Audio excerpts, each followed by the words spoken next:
Hello and welcome to BANTER, the official podcast of the American Enterprise Institute. I'm Phoebe Keller, the head of AEI's media department, and I'm here with AEI President Robert Doar. We'll be your BANTER co-hosts. Each week, we'll take you inside our think tank for conversations with leading policymakers and thinkers about today's pressing policy issues. Thanks for tuning in. Joining us back on BANTER today is Scott Winship, who's a senior fellow and the director of a new center here at AEI, the Center on Opportunity and Social Mobility, which is a part of AEI's new American Dream initiative. He most recently served as the executive director of the JEC, where he worked on the Social Capital Project with Mike Lee, and also has studied economic opportunity and social mobility at the Manhattan Institute, Brookings, and Pew. Thanks for joining us on BANTER, Scott. Thanks, Phoebe. Always a pleasure. And you forgot to mention he has a PhD from Harvard. Well, you can't tell me that they have to be both shorter and that I have to include everything. You're supposed to let me bring that up myself, right? Yeah, Harvard, they always get there. No, Scott is a very learned and distinguished scholar here at AEI, and I'll tell you an interesting story, Phoebe and Scott. You're here and welcome. We're glad you're here. When I first came to Washington to be the poverty scholar under Arthur Brooks, and this was now almost 10 years ago, I called up my best friend in the world of poverty, fighting, social policy, Washington world, who was a scholar at Brookings and the former staff director of the Ways and Means Subcommittee on all these issues, and one of the authors of the Welfare Reform Bill, Ron Haskins, who I learned is a friend of Scott's as well. Mm-hmm. And we had a little coffee over at a Starbucks over on 18th or 19th somewhere. And he said, I'm going to give you one piece of advice. Hire Scott Winship. He's the best. And it took me a while, but we got him here. Yeah. And so it was a really nice tribute to Scott's work back then. And then he's just built on it since he's come to AEI. So, Scott, how long has it been now at AEI? It's been 2.5 years, I guess. I think Scott was actually our first BANTER episode when we were co-hosts. Yeah, well, that's the start of another great thing. Then, yeah. That's right. Now, Scott, so now you've been here 2.5 years, and we've decided to give you your center a new name and a new focus. What's that all about? Yeah, well, so I'm tempted to say that we had poverty studies at AEI, and the guy before me solved poverty. So a guy named That's not Robert a good Doar. thing to say. That's not a good thing to say. That is. There's some truth to it, but don't say that. No. So I think when I came to AEI, I was very interested in starting a center as a way to highlight work within AEI, outside of AEI, on upward mobility and opportunity. I sort of had this belief that I think you share too, which is that the nation has made a lot of progress in terms of poverty reduction. That's not to say that our job is done or that we should stop pushing for less poverty. But at the same time, we've had this 50-year decline in poverty. We've had these stubborn upward mobility rates that haven't gone anywhere, and maybe they've actually gone down a little bit. So if you're born into a disadvantaged family, there's still pretty high chances you end up in a disadvantaged family. If the same kinds of policies that were effective at reducing poverty or that we've used to reduce poverty were also the same policies that would increase upward mobility, we should have seen a lot more progress on those lines. So it suggests we need to just start thinking more freshly about upward mobility and what it would take to Right. So the idea is that we've done a lot through a combination of work expectations and work requirements and work supports and transfer payments, even without work, but there's too much of that still, but well, we won't have to get into that, to reduce the material hardship of people that were, and so that the face of poverty and the image of poverty and the actual resources available to households is much different than it was 25 years ago because of all this progress. But people's ability to gain the skills they need or to own a home or to get safely into the middle class, that isn't as strong as we'd like it to be, and that's what you want to focus on. Yeah, that's absolutely right. And I think the way that folks try to focus on it these days or don't, is sort of flawed in a couple of ways. I think on the left there is this idea that the best way to reduce poverty is to give people cash, and that's also the best way to increase upward mobility. There's not nearly enough attention to concern about, if you just give people cash without any strings attached, that can actually have incentives or disincentives that hurt upward mobility and could be counterproductive in that regard. The other thing I think both sides are doing wrong, there's not enough of a focus on social capital. I think the populists are sort of winning the day in terms of a negative message that the economy is failing everybody. And I just think that's not true. I think, the economy actually continues to be strong. We don't have enough people who are prepared when they reach adulthood to benefit from it. But where we really are seeing sort of a long-term catastrophe is around the area of social capital and things like the health of the family and the health of communities and trust in our institutions and things like that. That's also related to opportunity and mobility as well. So we want to focus on that too. Yeah, you wrote a really great piece in the National Review last week, I think, or within fairly recently, on that very issue. And it was the first time I really saw that, where you said people can be materially above poverty, but can be lonely, can be addicted to drugs, can be outside of civil society, can not be working enough, and can have no really significant positive family relations. And that's a kind of poverty, too, that in some ways is almost worse. Yeah. And we do have a problem there. Is that your point? Yeah, absolutely. If you look at the trends, I think the sort of trends around family structure and kids growing up with single parents and divorce are kind of the ones that people tend to know about as being bad over a very long period of time. But they really, fit into a whole slew of other things around, religious participation, volunteerism actually is a little bit of a different story, but trust in institutions. We spend less time doing things with our neighbors, with our coworkers outside of work. So just across a huge array of issues, our social lives have gotten poorer. And I do think, both social poverty and social inequality, aren't things that are getting enough attention. We have a great tradition at AEI of folks like Charles Murray, Nick Eberstadt. You can go back to the 1970s. There was a great project back then. Very strong legacy of looking into these things at AEI. And so we kind of want to revive that a little bit too. So, Phoebe, when I ran it, it was called the Poverty Studies Program, or at least that's what I called it. I don't know if we ever called it that officially, but that's what I think. Okay, good. And then it was solved. Solved a little bit strong. But now it's the AEI Center on Opportunity and Social Mobility. Yeah, that sounds great. I like it. And you're happy, and you brought in a new guy to help you with it?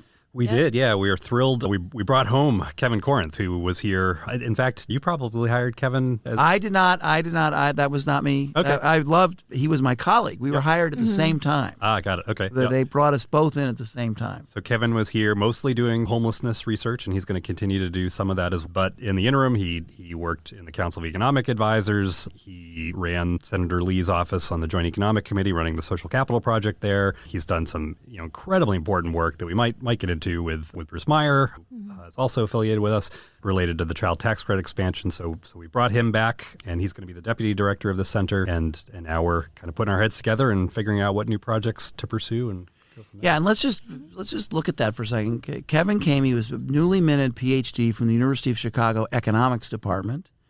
He looked at the world that was available to him. He could have gone and had a drudgy, unhappy life trying to become tenured professor in some college, some university in America, and instead he came here because Kevin Asset and Arthur Brooks gave him an opportunity to do the work he really wanted to do, which was about homelessness. And he did that for 3 or 4 years, and then he got brought over to the Council of Economic Advisors, and I think he worked basically 20 hours a day for 4 years helping the Trump administration. Again, a great experience, Phoebe. I mean, this is somebody who did the AI thing, then went out and did something in the federal government at a very high level.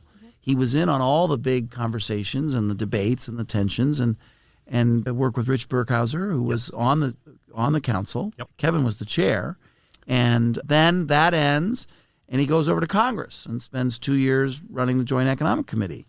And so I think he's just a much better scholar and participant in the public debate, having that very real experience. He's still a PhD economist from the University of Chicago. He still cares about our issues. He still writes well. The interesting thing that Scott mentioned, and I'm going off a little bit on this because I'm so pleased with Kevin, is he also co-wrote with Bruce Meyer, the distinguished professor at the University of Chicago, on the effect of a cash benefit being increased on work that no one wanted to acknowledge until they basically proved it. And by the way, on that, can I just ask you a question about that? Sure, yeah. Did you notice the jobs report on Friday that there was a big increase?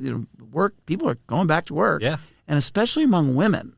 And I wonder whether you think that there's a little effect of the withdrawing of the child tax credit on getting more people into the labor force. Yeah, that's a really interesting question. I haven't looked into that. Bruce and I think Kevin's on this paper too. They have a paper where they try to look at trends during 2020 and for people who were not eligible for the expanded CTC on a month-by-month basis.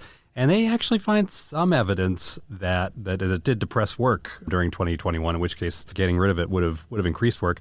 I I haven't seen enough research to judge myself. I think the sorts of really disastrous effects on work that I think we're concerned about, I think would take a few years to turn up.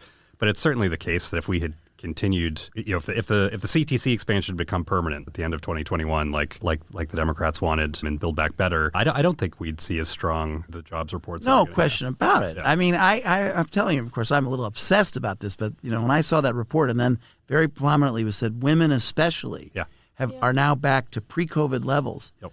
I just believe completely that the withdrawal of that unconditioned cash benefit into households leads people saying, well, I guess I need to go get a job. And some people don't think that's such a good thing. I happen to think it is. It's better for people to be engaged in employment. So anyway, Kevin's coming back. You're here. You've got a lot to do. I've got one more question for him, but then you need to pipe in here. Yep. You have joined the discussion about the flailing prospects of men and boys and you have a little different take than what some of other people are saying, or is it the same take? Yeah, I think I have a similar take to that of a lot of conservatives. So, this conversation has kind of been kicked off by my friend Richard Reeves, your friend Richard Reeves' book of Boys and Men that came out last fall, which is getting a lot of attention. Richard is a very thoughtful guy. He's harder to peg on some of these questions than a lot of people are. I do think that I agree with sort of Brad Wilcox, our colleague here, and some others. His explanations give short shrift, I think, to the decline in two-parent households. One way that having two parents could make a difference, especially for boys, is having a same-sex role model in the house. So to the extent that boys have been falling behind girls at the same time that fatherlessness has become a bigger and bigger deal, that tracks pretty well with the idea that boys have been hurt by this.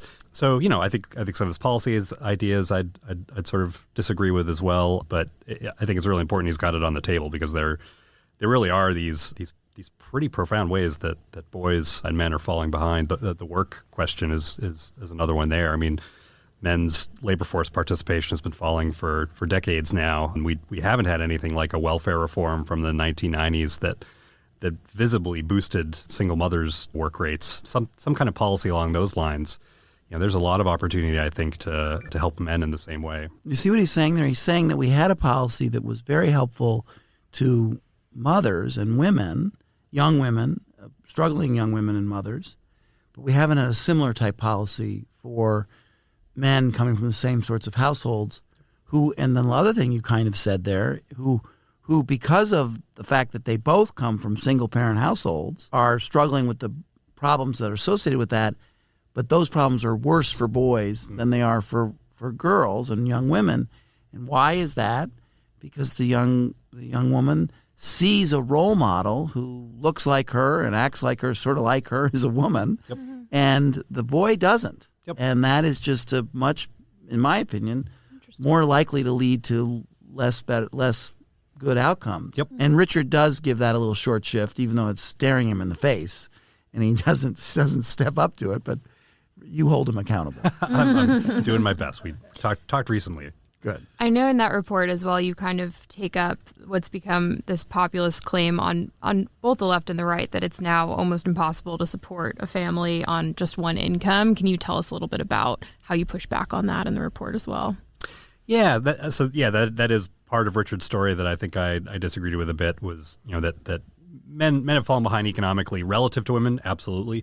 But in absolute terms, they're really doing about as well as they've ever done. And that comes after a period where men's pay really was declining. The 1970s, with all the inflation, was a bad decade. The 80s weren't great. But really, since the recovery from the early 90s recession, men's pay has increased pretty strongly. And this is during a period, that we talked about the China shock. This is when the opioids crisis happened. So there's a mismatch there between when men's pay has been going up and some of these things that people are attributing to the problems of men. So in this report, I wanted to take on a couple different arguments. One is that it's become too hard to raise a family on one income, which you hear a lot. Folks like Blake Masters, I think, was a big theme of his campaign in Arizona during the Senate campaign. And I essentially say, okay, well, let's set a threshold for marriageability, or in that regard, what would it take to be able to raise a family on one income?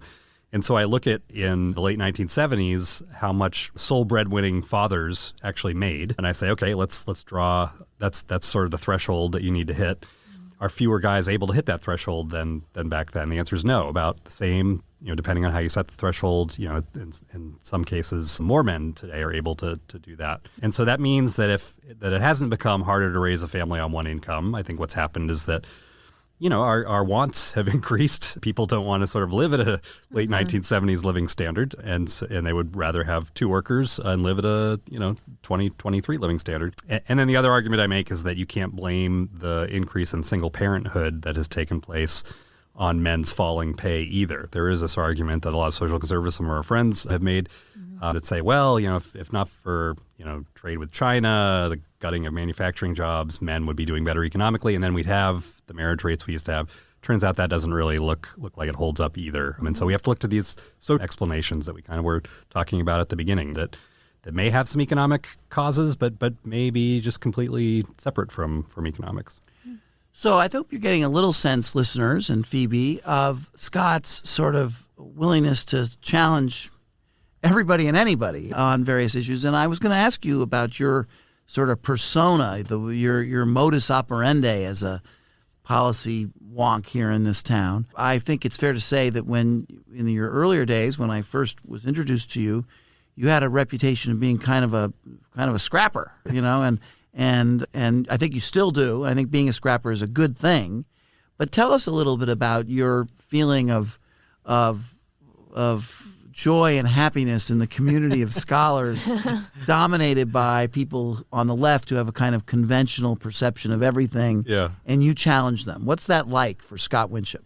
I think there are happy warriors out there, which is a phrase I've never understood. I would describe myself as an unhappy warrior because I don't like to scrap. I think that's a misperception people have of me that I enjoy waking up in the morning and figuring out which fight on Twitter I'm going to get into today. But, we all feel very passionate about these things. I have had a weird journey in that I started, from a very lefty place, in my early 20s as a community organizer for Acorn, eventually kind of settled very comfortably, into feeling I was a Bill Clinton New Democrat, I think in the 90s and early 2000s.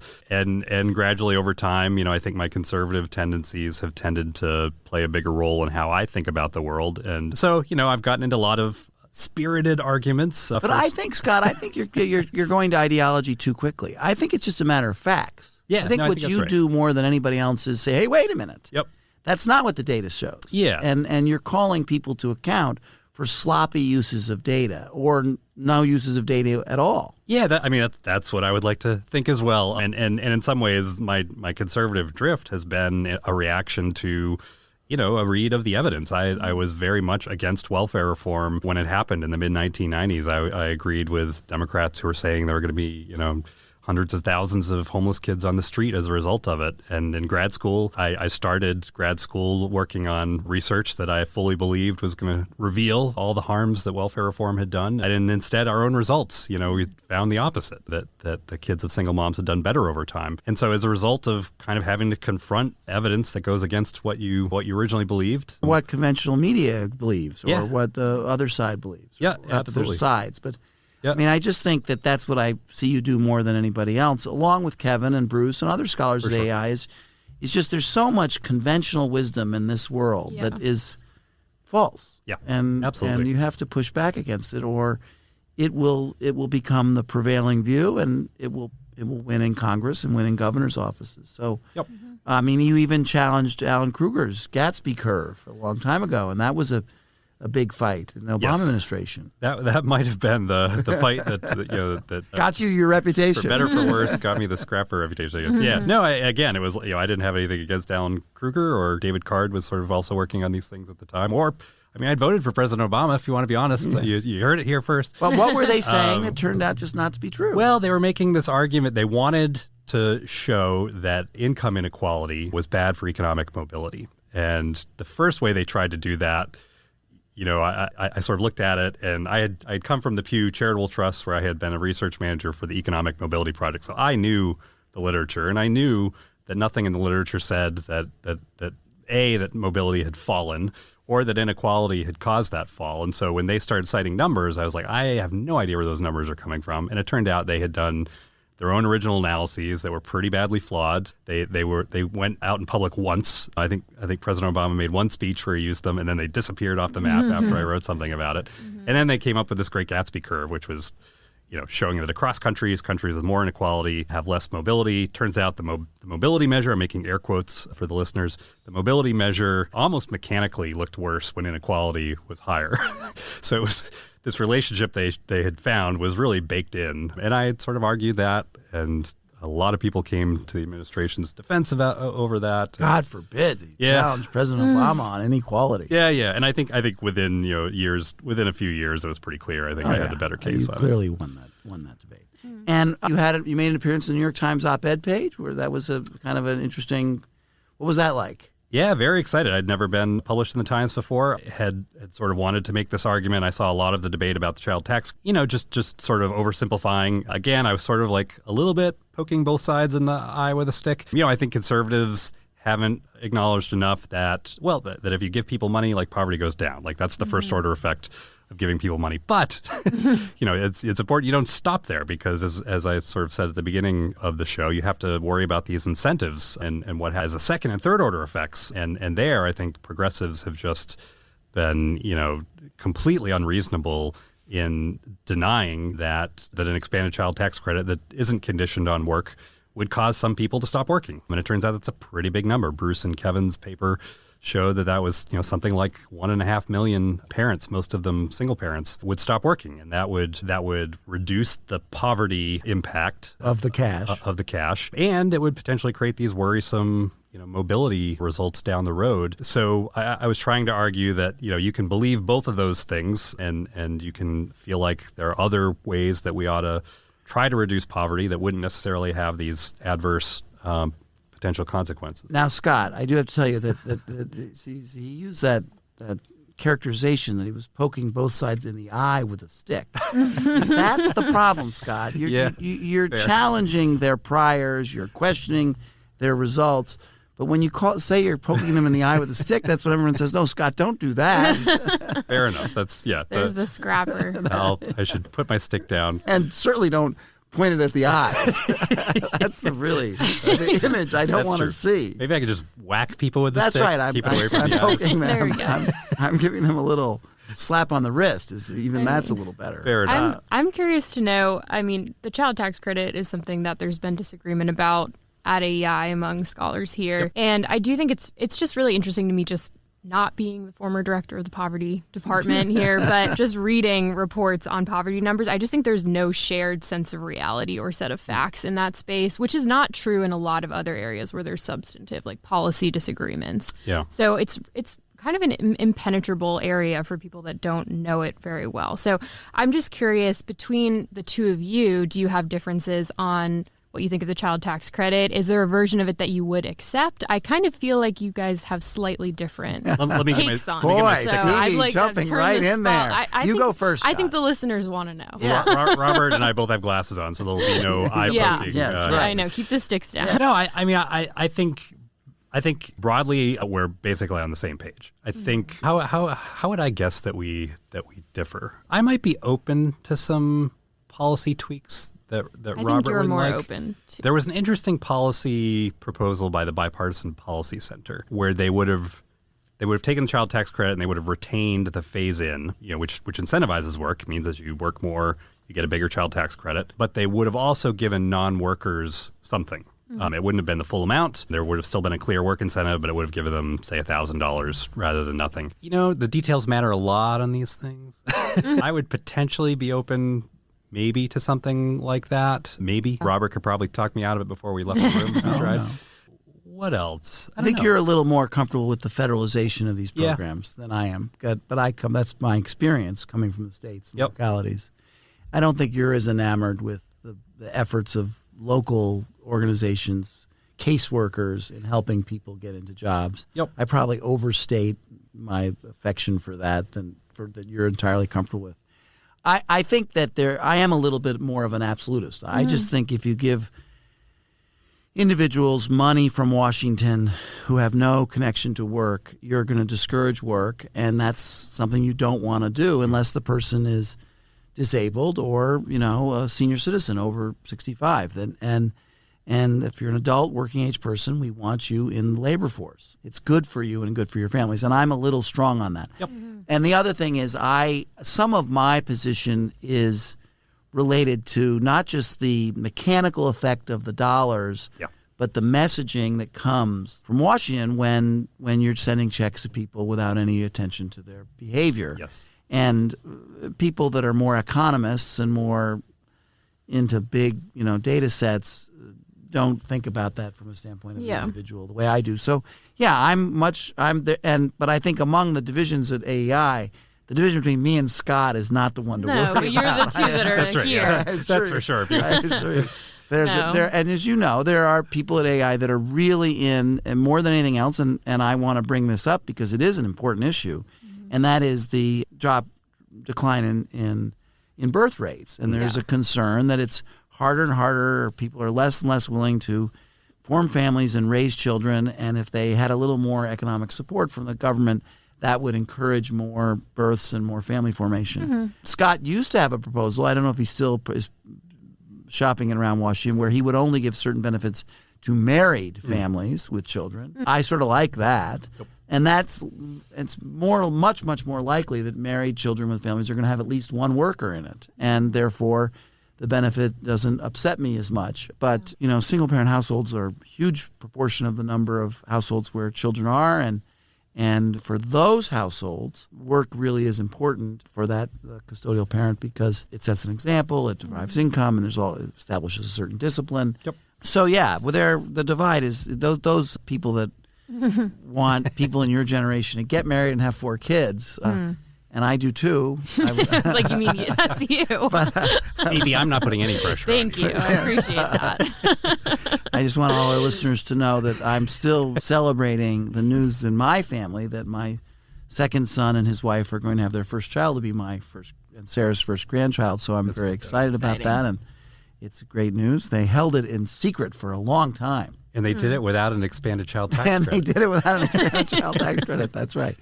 So, Amazing. I don't think that, So that's what, yeah. And also, I was going to say something else about the difference between Scott's and my experience in the debate. And this may be unfair to say, but Scott has been the victim of such mean-spirited attacks that sometimes I think he tries to give them a little something so they realize he's not so bad. I don't have any interest in that at all. Interesting, yeah. Maybe that's wrong, but the point about the importance of social workers, I think, is a really important one that you've brought me around on, because I haven't had the experience that you've had of kind of being there on the ground. And I think a lot of the movement, mostly on the left, but also to some extent, places that are kind of more in the center. I think of Niskanen. There's this instinct that we just should give people cash. That's the answer to everything. They know best how to spend it. And Robert makes some really important points. That there are a lot of families, many who like everybody, want the best for their kids, but are struggling with profound issues, whether that's mental health issues or substance abuse, domestic violence, and social workers, give them a touch point into the system where the things that cash doesn't solve. There's opportunities to help them out in that regard. So he was really the only one making that argument, I think, during 2021. Nobody likes social workers. No, just nobody, you. just me. And I could be wrong. Last thing, Scott. So the child tax credit is no longer. It's back to where it was, and I think there's still issues. But looking forward, what is the one thing that you think either at the federal level or somewhere in the states you'd like to see happen to help people have greater? Interesting. The one thing for greater upward mobility. I had proposed something. This is probably more like something that could happen 10 years out rather than in the next Congress. I would love to see a real prioritization of the goal of increasing school readiness for lower income kids. You get these big gaps in adulthood, but there are very large gaps when kids start school, just in terms of their test scores, their sort of behavioral problems, things like that. Now, the problem is we don't really know how to do that. Head Start, is not going to be the solution from what the evidence says. Universal pre-K is probably not going to be the solution. So we need to create an office of opportunity, I would say, to fund a bunch of local programs that would be rigorously evaluated. We would go sort of where the evidence tells us. I think most of the time the evidence is going to tell us like that didn't work, which is disappointing, but we should be looking for a few things that do work. I kind of go back to 1948, I think. The Joint Economic Committee was created, where Kevin just came from and where I previously worked.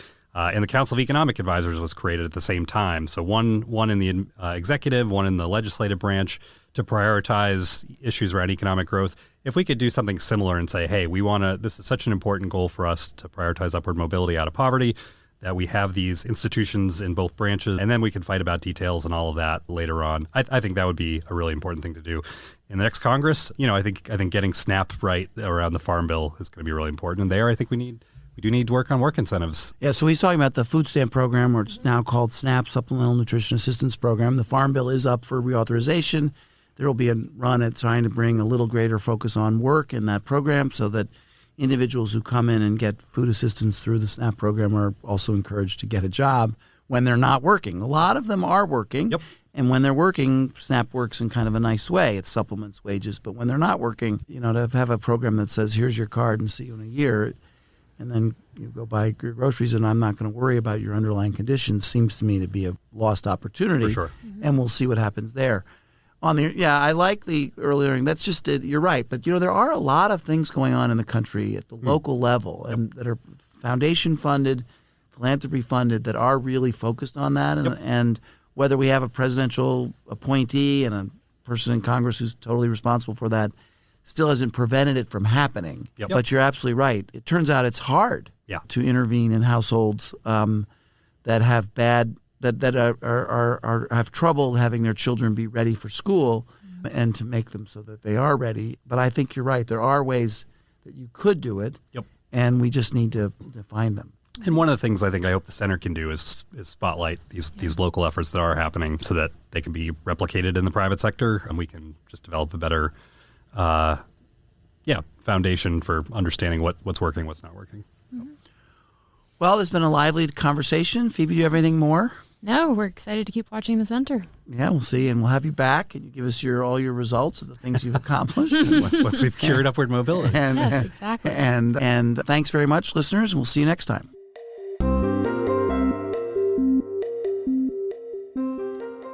Hello, I'm Jeff Pickering, Director of Academic Programs at AEI and host of the Campus Exchange podcast.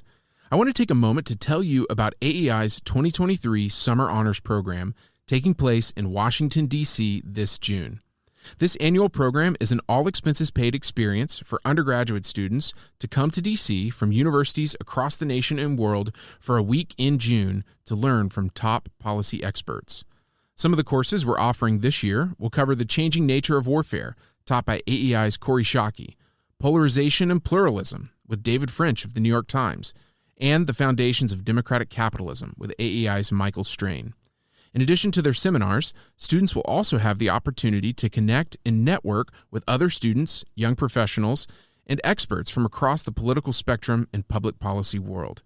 If you are a current college student or you know someone who may be interested, head over to aei.org or Google AEI Summer Honors to learn more. Applications are due March 1st, 2023.